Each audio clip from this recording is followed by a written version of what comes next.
July 2, 1947, an extraterrestrial spacecraft impacts near the town of Roswell, New Mexico. The incident leaves a deep imprint that marks the beginning of the existence of modern ufology, which even includes the autopsy of an alien recovered from the crashed interstellar spacecraft on our planet Earth. The first news of this autopsy appeared in a documentary where the experiments and operations performed on the body of that extraterrestrial that had suffered the accident in Roswell could be observed. This documentary was called Alien Autopsy, Fact or Fiction. Was the documentary made to play on the desires of a public that longed for answers about life on other planets? Or were there certainly real images in this film? Evidently, so that the audiovisual work could reach the entire American public, many television networks, including Fox, broadcast the documentary on August 28, 1995, thus becoming an unprecedented success. Such was the success of the documentary's autopsy evidence that Time magazine confirmed that it had sparked a debate so intense that it would probably surpass the debates surrounding JFK's death.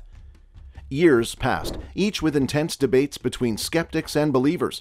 But to everyone's surprise, it was not until 2006 that the truth of this enigmatic story that had shocked the entire world was revealed. Ray Santolini, a British producer who had been part of the documentary's creation, claimed that the film was partially genuine, as it was reconstructed from a lost film that clearly showed the actual autopsy of an extraterrestrial that he had personally seen earlier. In addition, Santolini assured that original images of the real story were included in the documentary. Could this be one of the greatest proofs of the existence of aliens? As Carl Sagan once said, extraordinary claims require extraordinary evidence. Will this evidence be the extraordinary proof we have so desperately needed? Mankind has always looked to the skies for meaning, but as our yearning for knowledge has reached farther into the depths of space, the search becomes for the answer to the question, are we alone? If you seek the truth, like, subscribe, click the bell icon, join us. This is what the world needs. This is disclosure.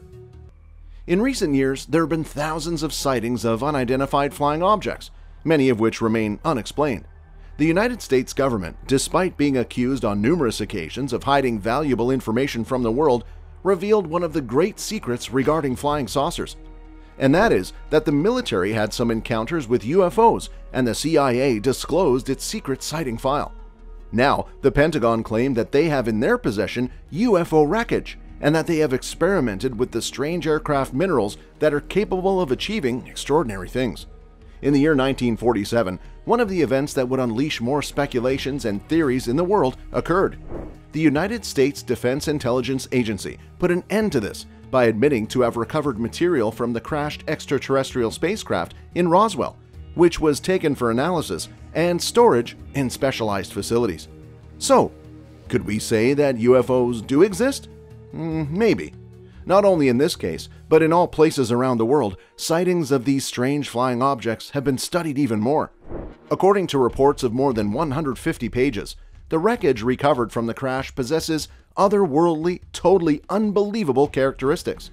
Materials possess the ability to return to their original shapes when crushed or bent, and even others with the ability to make things appear invisible. On the other hand, among these materials were objects that could compress electromagnetic energy and even the ability to slow down the speed of light. Therefore, one thing is very clear. Such recovered technologies are infinitely beyond anything material known and imagined by our species. However, along with each of these materials came something much more interesting and inexplicable: the body of an alien recovered from the accident. A decade after claims and Ray Santolini affirmed the veracity of the film in 2006, an exhibition appeared in London's East End that tried to bury the crazy idea of the existence of a real UFO autopsy video. The person behind all this effort is none other than Spyros Malaris, director of the documentary, together with Ray Santolini. Malaris assured that he was the director in most of the creation of the film, and also the one in charge of having created each one of the fake aliens, along with the special effects that were inside the documentary. Both Santolini and Malaris met in the 1990s during an event in Cannes, where Santolini later confided to Malaris the confidential information that he had the real images of the alien autopsy of the Roswell extraterrestrial for the creation of the audiovisual project. However, when Santolini showed Molaris the project, Molaris turned out to be very skeptical of what he was being shown.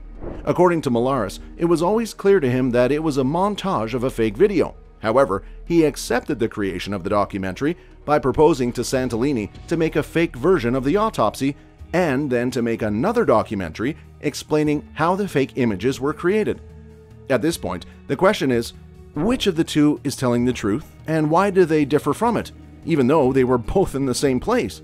Well, Molaris claims to have hired special effects specialist John Humphreys, where together with him, he did the alien elaboration using his 10-year-old son as a model. He also explains in detail the purchases of the surgical suits in 1940 and the animal organs used for the internal parts of the alien. Regardless of how it happened, Molaris's powerful statement should have ended the hopes of lovers of the Roswell ufological mystery. But one of the biggest questions raised in the American population was, why did he take so many years to explain what had really happened? Was he forced to lie? Or did he simply not want to stop the amount of money he was receiving thanks to the film? The truth is that the Roswell case became one of the most important events of the last century, causing profound changes in the way many people see the world.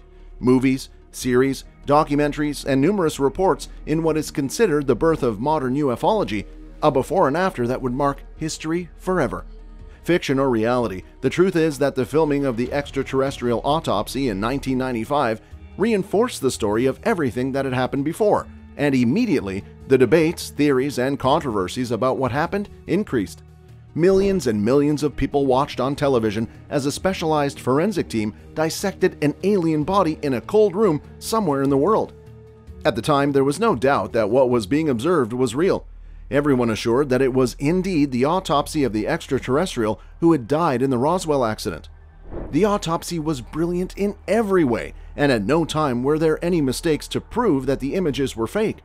A clear example is that all the surgical instruments used for the operation, as well as the clock or the telephone hanging on the wall, belonged to the time.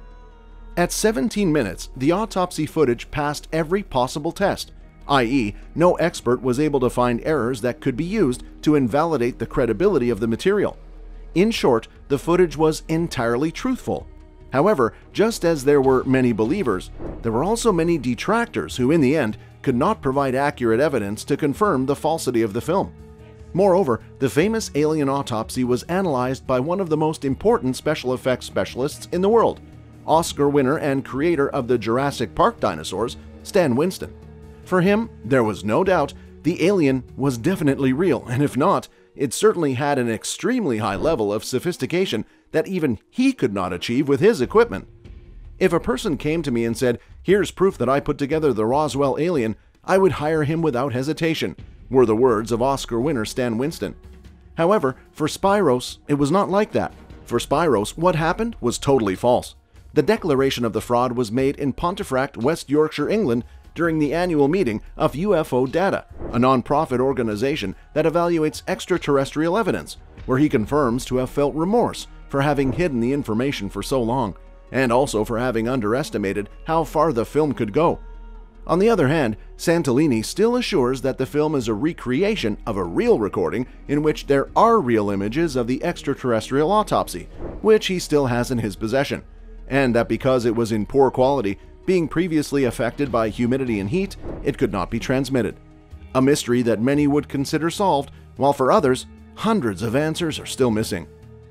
One of the Apollo 14 astronauts, Edgar Mitchell, claimed on many occasions that what happened at Roswell had been a real incident involving beings from other worlds, he said, based on his high-level contacts within the government. "I have seen the secret UFO files, and there is no doubt that there was contact with extraterrestrials," he said. This astronaut also makes one of the most extraordinary claims of all, and that is that he confirms the existence of an independent government organization that is in charge of conducting experiments with each of the recovered alien technologies, and that is why all these incidents cannot be brought to life. Despite his claims, Mitchell died in 2016 without providing any evidence to confirm everything he had previously made public. After each of the stories and versions, the only thing clear is that surely, for years, the UFO event that occurred in Roswell will remain an absolute mystery, a mystery that since its inception has driven mankind to search for more answers. If they are already among us, the real question would be, since when are they here, and why? If you seek the truth, like, subscribe, click the bell icon. Join us. This is what the world needs. This is disclosure.